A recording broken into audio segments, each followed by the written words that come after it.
kalau ada seorang GC yang justru menyangkal perbuatannya, maka tentu patut kita pertanyakan.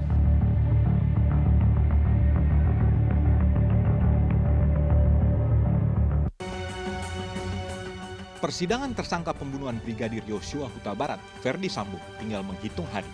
Rencananya, persidangan Sambo akan berlangsung di Pengadilan Negeri Jakarta Selatan pekan depan. Tim pengacara Sambo pun telah mengambil ancang-ancang jelang persidangan, termasuk upaya mencari keringanan hukuman. Sebelumnya, penyidik Mabes Polri menjerat Ferdi Sambo dengan pasal 340 KUHP, subsidiar pasal 338, dengan ancaman hukuman mati, hukuman penjara seumur hidup, dan penjara 20 tahun. GC, kita bicara justice collaborator, yang pertama harus dipahami adalah seorang GC adalah pelaku yang bekerja sama, sehingga ia harus terlebih dahulu mengakui perbuatannya. Kalau ada seorang GC yang justru menyangkal perbuatannya, maka tentu patut kita pertanyakan. Tim pengacara Ferdi Sambo memang berhak berupaya meringankan hukuman sang klien. Namun pertanyaan utamanya, apakah upaya mereka itu turut mengancam sosok lainnya? Ya, pemirsa, salah satu tersangka dalam kasus pembunuhan Yosua Huta Barat akan menjalani sidang perdana Ferdi Sambo pekan depan. Dan untuk membahas terkait hal tersebut, kami telah bergabung bersama Pak Gayus Lumbun. Terima kasih atas waktu Anda, Pak Gayus. Sama-sama.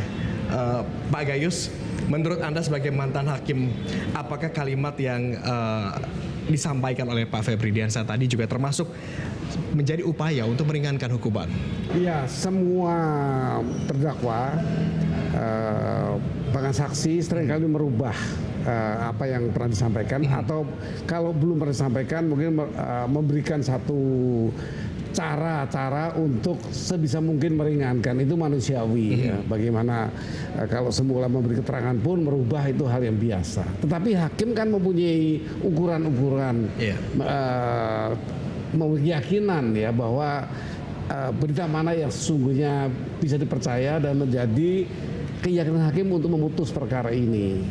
Tapi kalau perkara yang adanya perubahan dan berulang-ulang disampaikan, ini nggak ada kekhawatiran nanti menjadikan publik menilai hal ini seperti betul yang dikemukakan. Nah, ini nanti sebaiknya dikemukakan di pengadilan saja, di mana terdakwa dan saksi itu diberi kesempatan seluas-luasnya untuk menyaksikan yang sebenar-benarnya. Kalau kita lihat timeline, Pak Gayus, kan ini disampaikannya menghajar, bukan berarti menembak begitu. Kalimat ini disampaikan oleh Pak Febri Diansyah beberapa waktu lalu. Statement ini dinyatakan setelah berbagai proses ini berlangsung, olah TKP dan berbagai halnya begitu. Apakah ini juga akan efektif? Tentunya di masyarakat bisa menjadi efek ya, tapi kalau di pengadilan kan nanti penilaiannya itu atas dasar pembuktian-pembuktian dan kesaksian yang dibuktikan.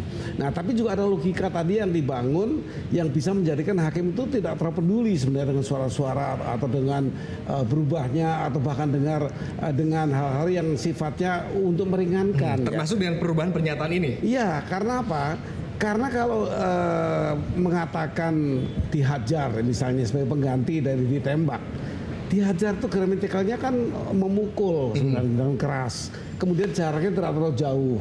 Nah, kalau kita memperhatikan bagaimana ketika waktu itu dilakukan satu upaya untuk rekonstruksi, di mana jarak yang disuruh itu dekat apa jauh dari sasaran atau korban. Ya, kalau jauh kan apa mungkin memukul dari jarak jauh.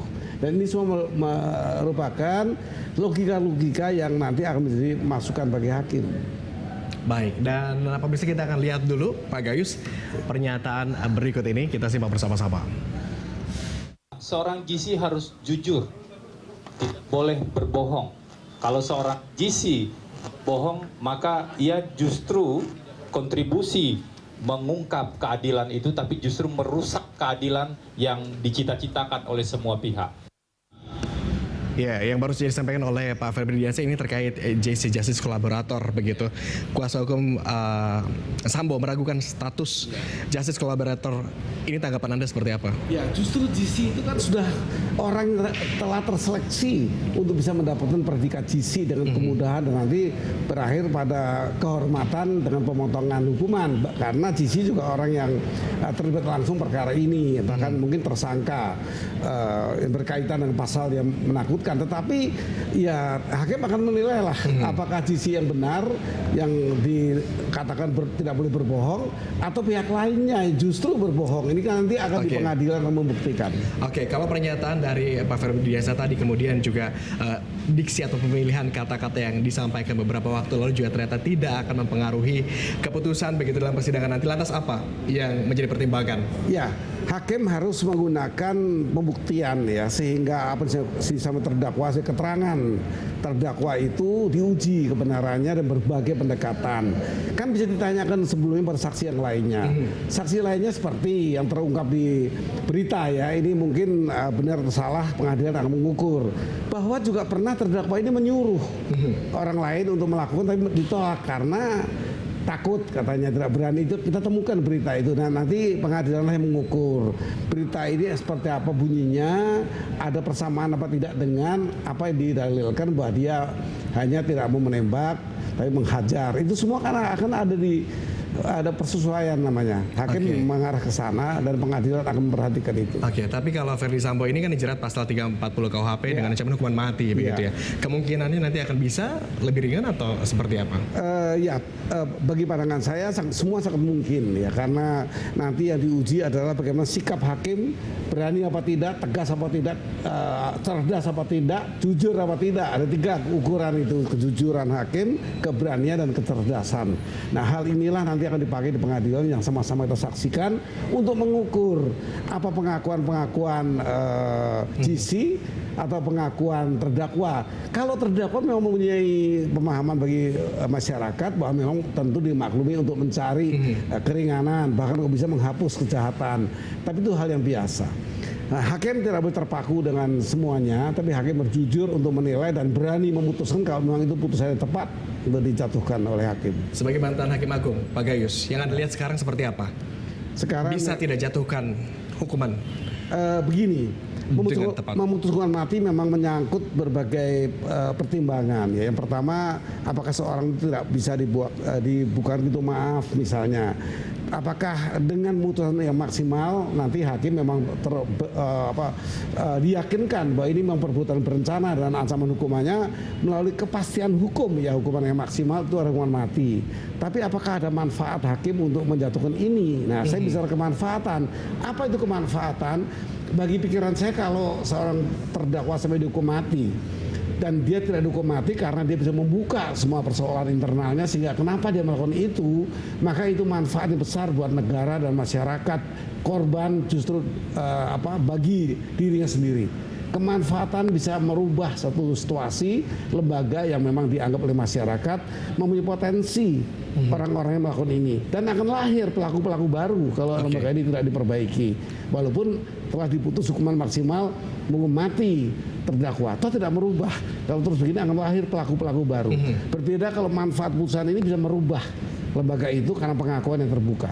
Kalau ternyata manfaatnya itu bisa semasif itu, sebesar itu, artinya keputusan hakim juga mungkin bergerak ke arah lebih ringan. Anda dengan kalian menyatakan seperti itu, ya, Pak Gayus? Saya mengalami sebagai hakim ya, sehingga saya mau mengukur apakah manfaat putusan saya lakukan ini bisa merubah sesuatu sebagai bentuk kemanfaatan. Tapi dari kacamata Anda sebagai mantan Hakim Agung begitu, ada kemungkinan atau tidak dari pihak Ferdi Sambo ini kemungkinan? Sangat mungkin. Apalagi kalau ada pengaruh dari berbagai kalangan yang mengingatkan, ya sebaiknya dibuka saja. Ini berguna buat masyarakat, juga buat korban memahami. Hakim juga menjadi termotivasi bahwa buat apa menghukum maksimal kalau tidak bermanfaat. Kalau hukuman mati, bagaimana Anda melihat ini, Pak Gayus, di Indonesia khususnya?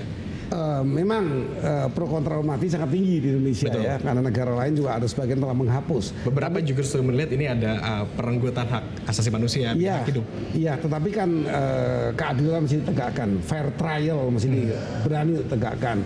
Saya pikir itu nanti hakim-hakim untuk tidak mengintervensi nanti akan memikirkan hal itu. Tapi saya cukup mengingatkan agar unsur kemanfaatan di samping kepastian hukum dan keadilan, maka kemanfaatan ini menjadi tujuan akhir dari negara yang mempunyai hukum yang betul-betul adil. Ya. Komparasi dengan negara lain?